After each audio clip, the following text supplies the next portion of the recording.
Okay, AEW's All Out. I'm going to say right now that there's a lot of content here. It is 4 hours counting the pre-show, and I'm going to miss something. So if I do, I'm sorry.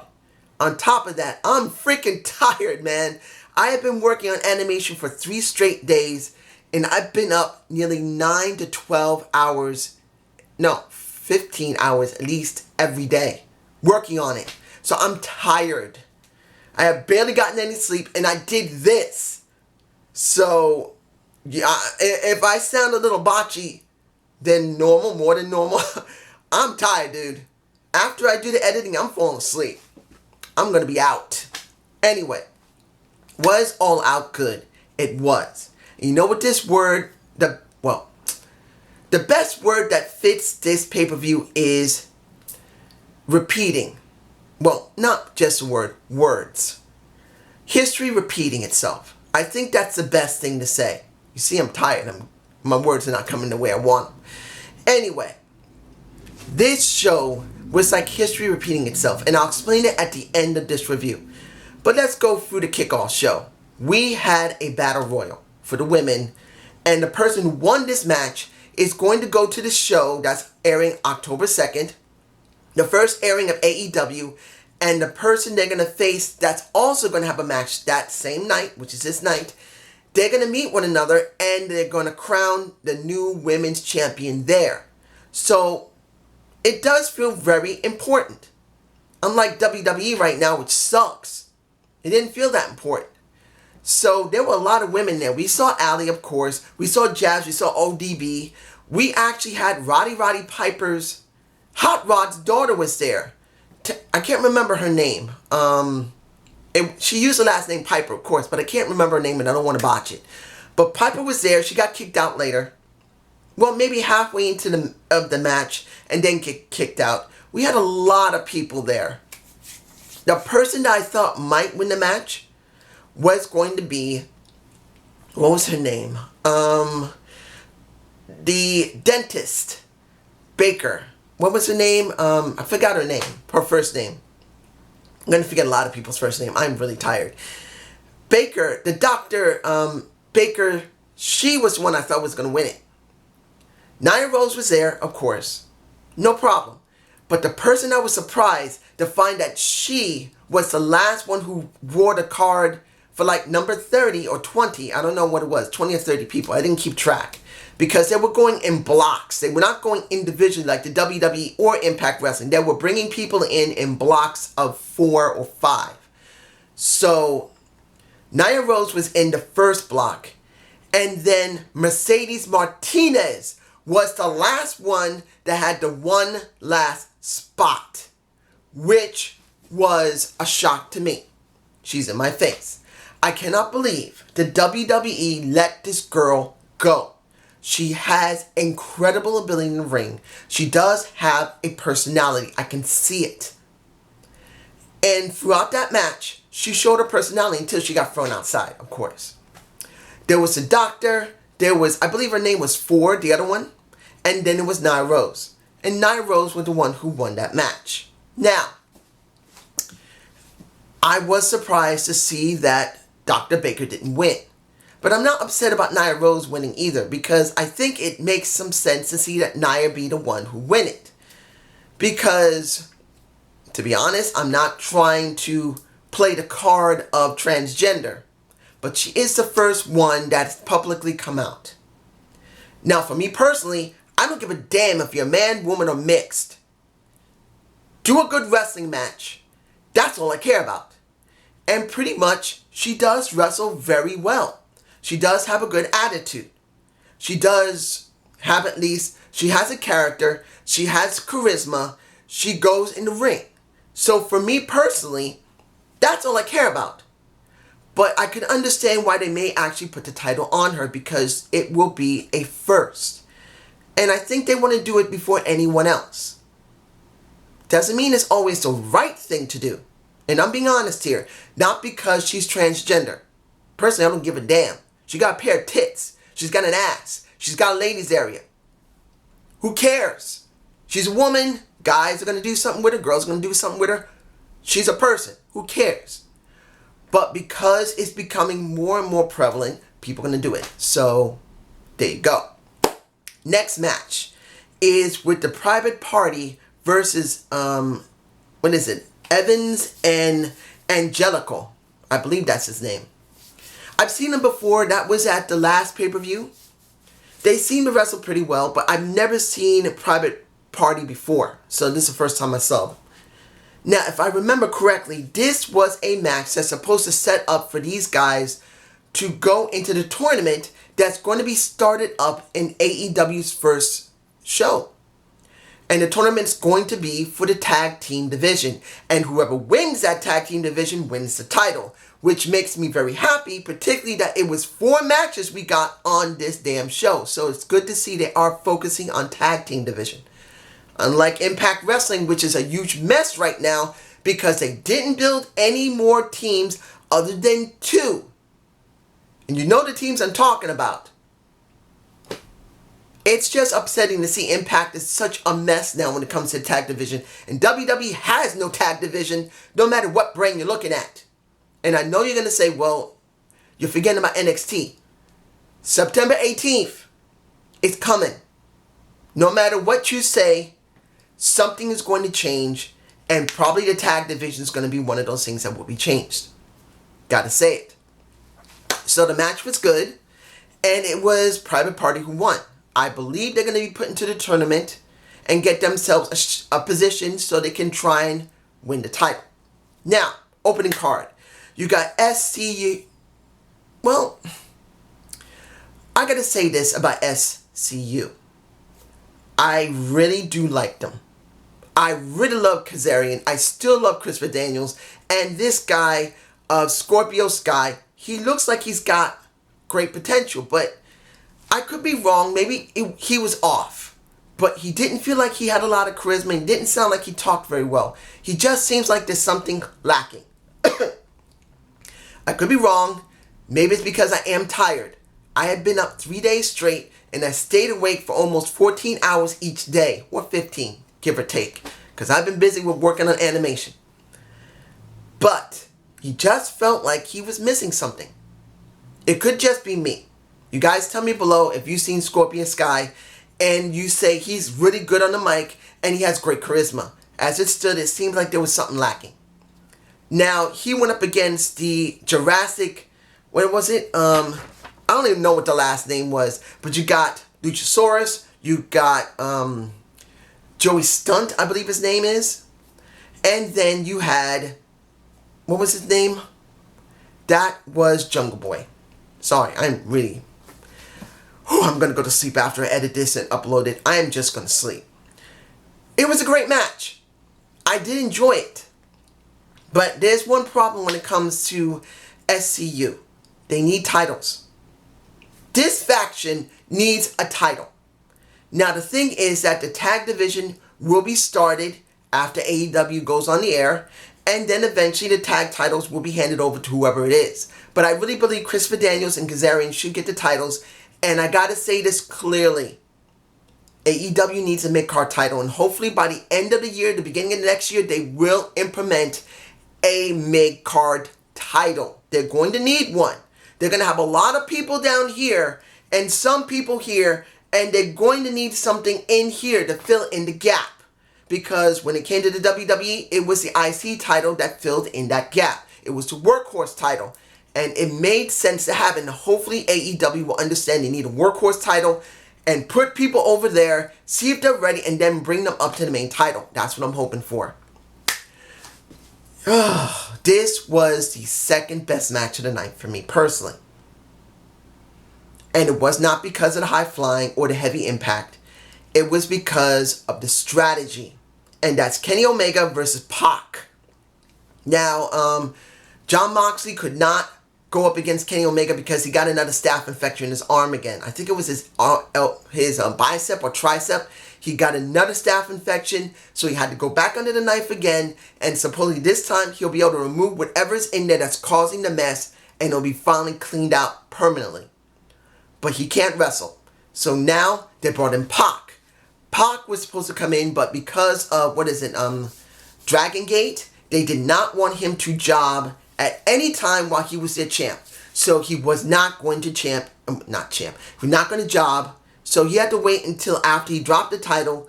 And now he's at AEW, I hope. And I think he is. So what did we get? We got a high impact match. We got a high flying match. But the thing that got me very happy was it was a cerebral match. Because it wasn't just jumping all over the place and doing big flips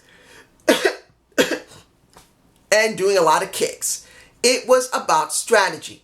Every time Pac had gotten into a hold by Kenny Omega, he got out of it, he stood there, and either he waited for Kenny to look at him, or he looked back at Kenny saying, well, what's your problem? Is this the bet you got? I can get you. I can do anything. And it was very dramatic. It was a lot going on. If you haven't seen what little images I did, because I was focused on the match, I tried to make sure I get enough images, but I'm going to be honest here. I'm sure there wasn't that many images. There was a lot of moves in there that was done exceptionally well. And by the end of it, Kenny lost, but it was not to a high impact move or a high flying move. It was to a submission that put him out, which is good. Kenny was going to be protected because they didn't want him to job really bad to Pac. They want to try and drag it out. Kenny can say, hey, you didn't beat me. I passed out. Kind of like what happened with Bret Hart and Stone Cold Steve Austin. When he cut his head open, he was put into the sharpshooter and he passed out. It didn't end their feud. It just made it easier for him to get out of it. Now, in some cases that could be lazy writing, but in this case I don't believe it is, due to the fact that everything is so new that Pac has never faced, Kenny Omega and Pac has never faced each other until this moment. They've never had any interaction, period, in the independent scene.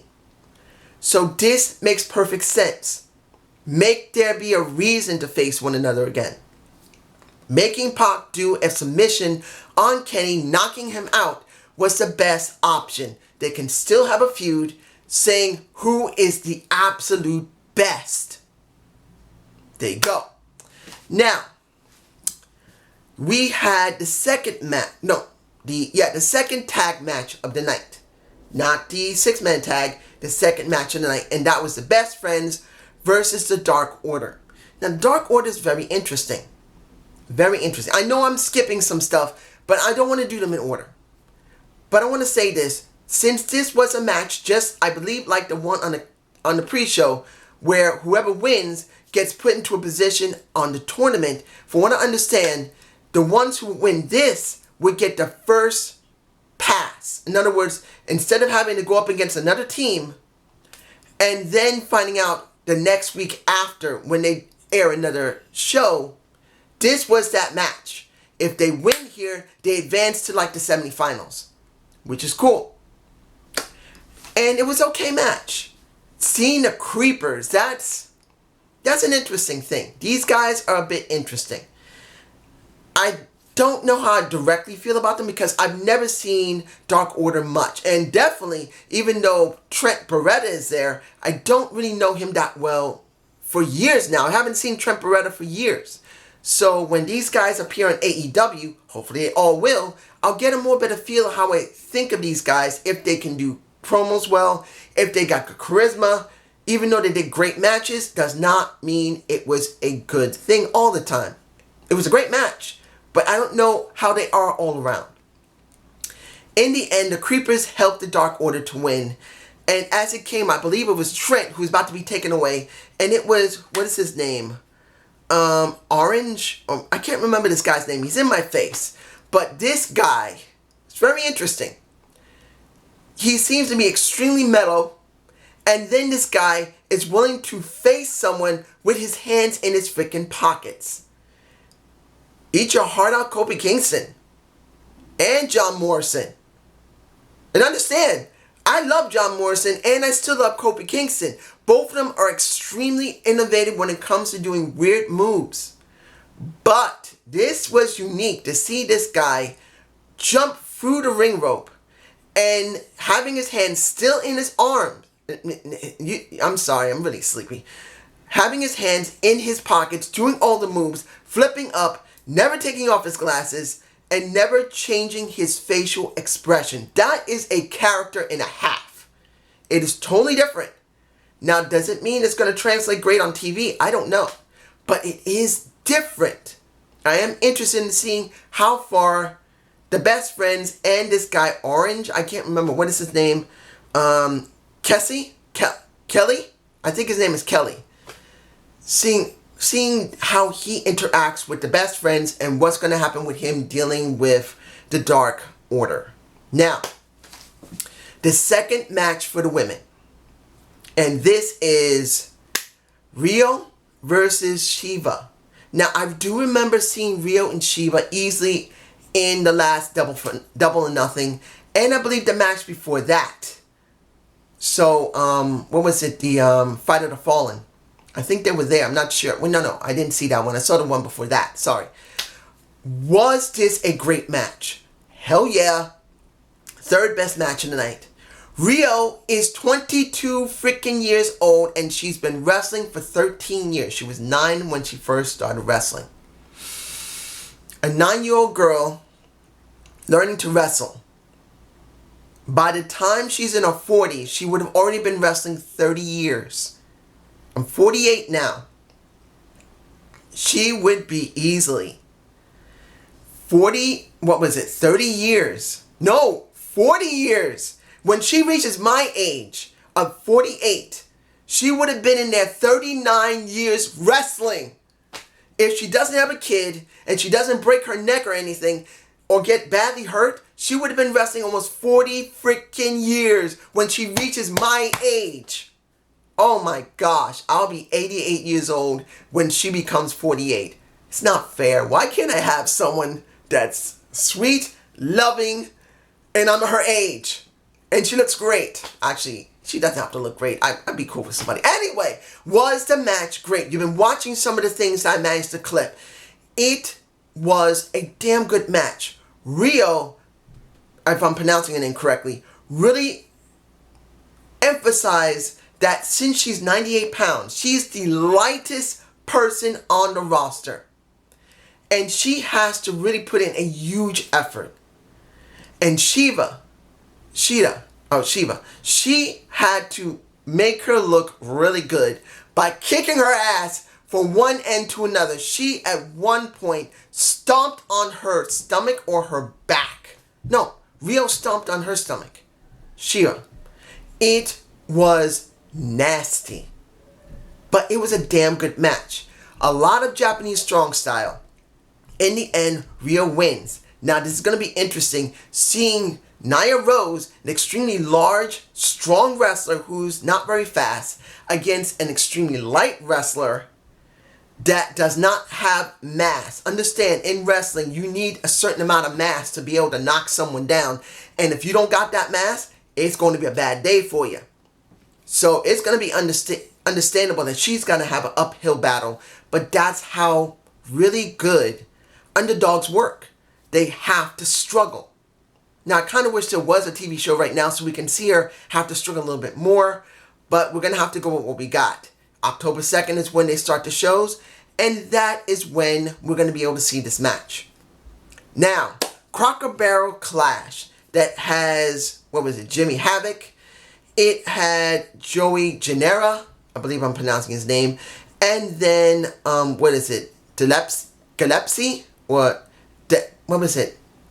I can't remember his first name. Gibson or Debsey Allen. I'm pronouncing the guy's name wrong. He's in my face. Now, I've seen him before. This guy reminds me of a very early Jeff Hardy. For me personally, you guys can see him differently. When it comes to Havoc, Havoc reminds me of a young Abyss. Because he does. I know he's probably around the same age as Abyss. But he just gives that feel of a younger Abyss. He just does. And then you have Joey Janela, who reminds me, sort of an Owen Hart when he was in the Nation of Domination. I didn't see a lot of the Nation because I was working a lot, but I did see enough in the Nation to really see how much Owen Hart had changed to work with the Nation of Domination. That's what Joey Janela kind of reminds me of. This match was a hardcore match, and I haven't seen it this hardcore in a while. Seeing that Jimmy Havoc was taking a staple gun. Of course, there was no staples in it. And he was stapling himself. Maybe he was stapling himself. Then at one point, you got Joey Janela wrapping him up with not masking tape. Was it duct tape or masking? I think it was duct tape. And he wrapped him up in a chair, grabbed a cup with thumbtacks in it, grabbed some of the thumbtacks and stick it in his mouth. And then taped the damn thing up. That was interesting. Then at one point, Havoc is telling Alan, jump on me, because he was on the top turnbuckle. And he said, come on, jump on me. He's in my face. He jumps down on him while he's taped up with possible thumbtacks in his mouth that he could swallow. And then the next thing you know, he's going to tear up his stomach. That was shocking. There was a lot of moves in here, especially when Alan, when it came to the hardcore stuff, Havoc was king. When it came to the most extreme destructive stuff, that was Alan, who reminds me of very young Jeff Hardy, who is an extreme risk taker. That's what he felt like. At one point, he grabs a barrel. He's going to try and smash Havoc with it. Havoc moves out of the way, and pretty much Alan lands on some ring steps that Havoc had been set up, and he crushes the barrel. That was dramatic and it's been in my face. In the end, Havoc wins. It was a damn good match. Very. Now, the next thing, Cody Rhodes versus Sean Spears with MJF in Cody's corner and Tully Blanchard in Spears' corner. It was very interesting to see they went for that dynamic, particularly because of that chair shot that happened weeks ago. And the thing that was interesting to me, because Cody Rhodes is a Star Trek fan. His wife, Diamond Dallas Page, and MJF came out in Star Trek clothes. I'm going to say this right now, and you can see it in my face. I love me Brandy Rhodes, but she is no 7'9". I'm sorry. Jerry Ryan is the most curviest ass woman you can see. That woman back then had curves for weeks. And I'm not taking anything away from Brandy, but she don't look the same in that suit. She need to get an exact suit like that and look just chiselly thick. That is how 7'9" was. They cut her clothes to the point where she probably couldn't breathe in that thing, and it showed everything. But taking away from that, and also Cody wearing a Star Trek top himself, goes to the ring, and they have the match. And it was a damn good match, very dramatic, it was a good match. At one point, you got Tully Blanchard interfering with the match. But MJF didn't really do much, which I was kind of surprised he didn't try to do something. I actually expected MJF to actually turn on Cody at one point or another. Because I've seen MJF before. He was in MLW. He was even at one point Reality Wrestling. At least once. I saw him once in Reality Wrestling. And he got a personality that you can't just turn face. It's got to be heel. So seeing him like this was actually kind of weird. For me personally, it was. Anybody else was probably fine with it. In the end, it got so bad. Art Anderson, Double A, came out and pretty much gave a... Why? I was surprised in seeing that Art Anderson did his signature move. It felt really good to see him in the damn ring. It really did. And seeing that Cody did finally win it makes perfect sense because he was done wrong. Now the question is going to be, is the feud over? I do not believe it is. And I'm hoping it's not, because Sean Spears should not end too quickly. Particularly, he had those white-colored eyes, kind of like what Rey Mysterio usually does. It was pretty cool. It's in my face. Now, let's see here. We had Young Bucks versus the Lucha Brothers. A AAA match, tag belt, match. I'm really tired. Sorry. We had a ladder match for the AAA Tag Team Championships. See, I'm really tired. I am really tired. Anyway, this was the fourth best match of the night, not because it was bad. The best match of the night had to be what it had to be. And the Japanese women, they really... Well, actually, maybe I should take that back. It's not the fourth best match of the night. It's actually tied with Shiva and Rio. To be honest, it was. It was that damn good. But I am kind of worried because one of the Bucks literally got his head... You see it in my face. That once Pentagon Jr. shoved him and he got his legs caught up on the top ring rope, he went head first into a table. Head first. Not back, not shoulder, not face. Head first. That was a very, very bad fall he had. But he seemed to be okay. Now with the entire match, it was damn good. With the way they worked the tables, they would have worked it with each other. Admittedly, mirroring one another was a bit much. I'm not going to lie.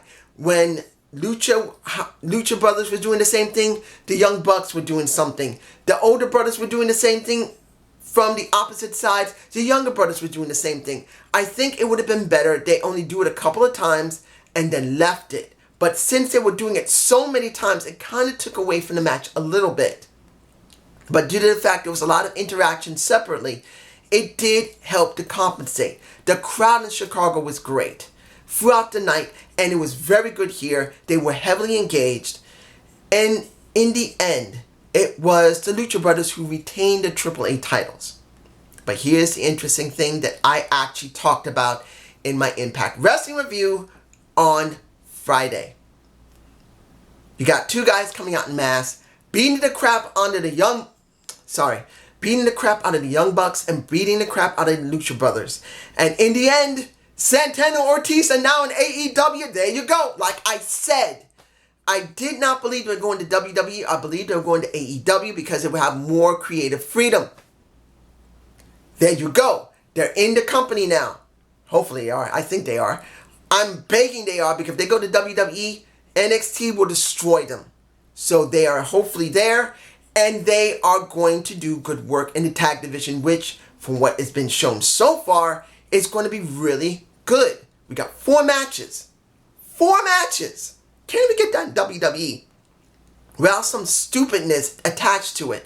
Either a bad build to it, a bad ending to it, and a bad in between. Now, final match. Chris Jericho versus Hangman Page, who came in riding a horse. A Mustang.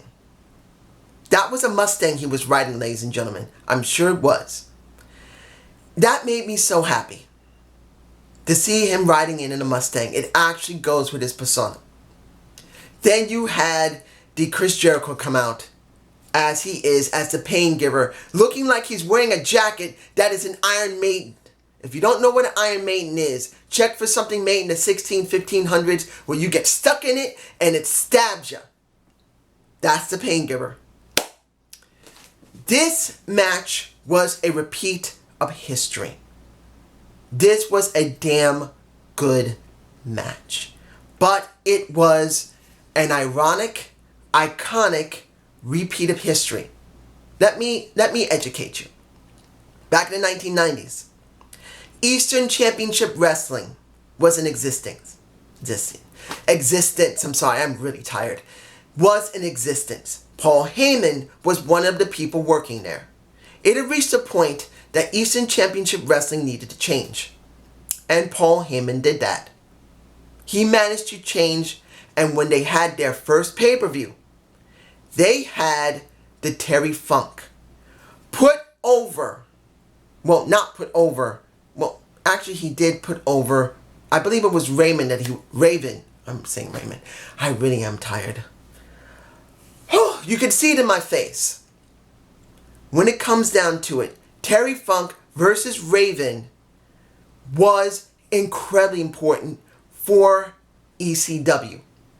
He was the one who put well, it wasn't just Raven. It was one other person. It was a three-way dance. I can't remember who else was in the match. But essentially speaking, you saw Terry Funk win on their first real pay-per-view, which not only put over those guys who was in that three-way dance, but it also solidified that he knew what he was doing. He was a true legend. He helped to usher in a new era for ECW. If there was no Terry Funk, there would never been an ECW. They would have flopped. So this is what we get here in this match. This match, especially you had a woman being a ref. Another first. Very rarely you get to see refs who are female closing the show. And I don't want to make this that important. It shouldn't matter if it's a man or a woman. They're all refs. Let them do their damn job. But historically speaking, things have been the way they have. This was ushering in a new era. Whether AEW exists for 50 years or 5 or 10 years, it really doesn't matter. They done something new that has not been seen since the 90s. They ushered in a new era of a new form of wrestling. Something we haven't seen in a long time. The match itself was great. I have to get back to the match. The match itself was great. Seeing that, I don't know how to relay how many of these moves really seem like they hurt. Particularly that one punch that Paige gave to Y2J. I'm sure he cut himself to make himself bleed, to make it more dramatic, because he got punched in the eye. He fell to the ground. I'm sure he must have grabbed a razor out of his mouth and cut himself, and he was bleeding good. It made that match. I saw him tumble out of that ring when he got hit in the eye, and they were emphasizing and saying he's going to cut himself. He's got to bleed. And he stood up, and he was bleeding. There you go. Exactly what needed to be done. This ushered in a new era for AEW and for pro wrestling. We needed something new. Now, mind you, this could still be very hard for them, because WWE is not going to take the standing as it is. They're going to try and change things. That's the reason why NXT has been put on the USA Network, and it probably will be a big mess when it's done. But until they get a handle on NXT, Raw, and SmackDown, AEW is going to have something over them, because comparing to most of their pay-per-views, this one was way better than anything I've seen throughout the entire year. And that's saying a lot. This was a damn good pay-per-view. It wasn't perfect, particularly that the commentators were so bad. Jim Ross was botchy. Excalibur was the most botchiest person there. And the new guy, Golden Boy, he worked with Excalibur in the pre-show. And then once JR came out, it was like, I can't believe how botchy. I was shocked. I was wondering if Excalibur was drinking. And then once you start seeing JR botch, maybe they were tired. Maybe they've been up all day and most of the night last night because they got to get ready for the show. And they were tired like I am. Damn. Because they messed up more than a few times during the show.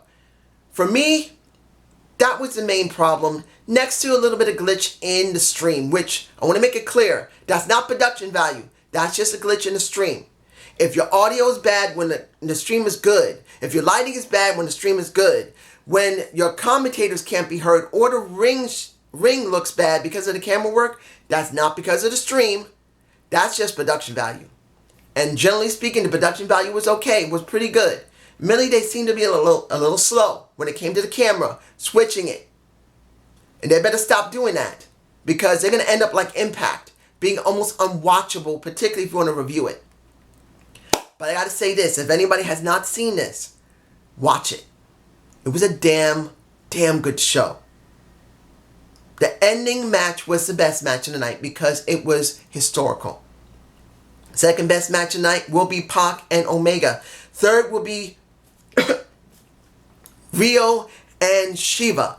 And the fourth one, well, not the fourth one, it's kind of tied for third, will be the ladder match between the Lucha Brothers and the Young Bucks once the LAX was revealed after the match was over. It was a damn good show. But this is just my point of view. Have a good day. Have a good night. Peace!